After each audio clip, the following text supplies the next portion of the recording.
Viewers, আপনার ফোনটা official না আনঅফিসিয়াল এটা কিন্তু প্রথমে আপনি চেক করে দেখতে পারেন। ইতিপূর্বে শুনছেন যে ১৬ই ডিসেম্বর আনঅফিসিয়াল ফোনের নেটওয়ার্কগুলো বন্ধ হয়ে যাবে। তাহলে আপনার ফোনটা অফিসিয়াল না আনঅফিসিয়াল আগে চেক করুন। এটা চেক করার জন্য প্রথমে কি করবেন? আপনার ফোনের ডায়াল প্যাডে চলে যাবেন। তারপরে *#06# তখনই দেখুন ডায়াল প্যাডে যাওয়ার সাথে, সাথে দেখুন ২ টা আইএমই নাম্বার আসছে। তার মানে কারো একটা নাম্বার আসে বা ২ টা নাম্বার আসে। এই আইএমই নাম্বার যেটা আসছে, এই আইএমই নাম্বারটা আপনি কি করবেন? এইটা খাতায় লিখবেন। লেখার পরে আপনি বিটিআরসি এই ওয়েবসাইটে গিয়ে আপনি এইটা দিয়ে চেক করতে পারবেন যে আপনার আপনার বিশেষ করে এই যে আইএমই নাম্বারটা দিয়ে চেক করলে ওখানে আপনি বুঝতে পারবেন যে আপনার ফোনটা অফিসিয়াল না আনঅফিসিয়াল। এছাড়া আরেকটা পদ্ধতিতে আপনি করতে পারেন, সেইটা কি? যে আপনি KYD মেসেজ অপশনে গিয়ে লিখবেন KYD, তারপরে একটা স্পেস দেবেন। তারপরে আপনি আইএমই নাম্বারটা উঠাবেন।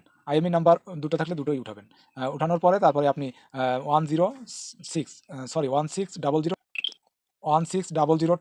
এই নম্বরে সেন্ড করে দেবেন। তাহলে আপনাকে কোম্পানি থেকে মেসেজ পাঠিয়ে দেবে, বলবে যে আপনার অফিসিয়াল না আনঅফিসিয়াল ফোনটা, ঠিক আছে? অবশ্যই ভিডিওটি ভালো লাগলে লাইক, কমেন্ট, শেয়ার করবেন এবং যারা এখনো পর্যন্ত চ্যানেল সাবস্ক্রাইব করেনি, চ্যানেলটি সাবস্ক্রাইব করে রাখুন। পরবর্তী টিপস পেয়ে যাবেন এবং গুরুত্বপূর্ণ লং ভিডিও পেয়ে যাবেন। ওকে? সবাই ভালো থাকবেন। আল্লাহ হাফেজ।